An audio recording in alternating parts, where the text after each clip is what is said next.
الرحمن علم القرآن خلق الإنسان علمه البيان الشمس والقمر بحسبان والنجم والشجر يسجدان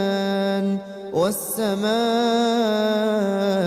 رفعها ووضع الميزان ألا تطغوا في الميزان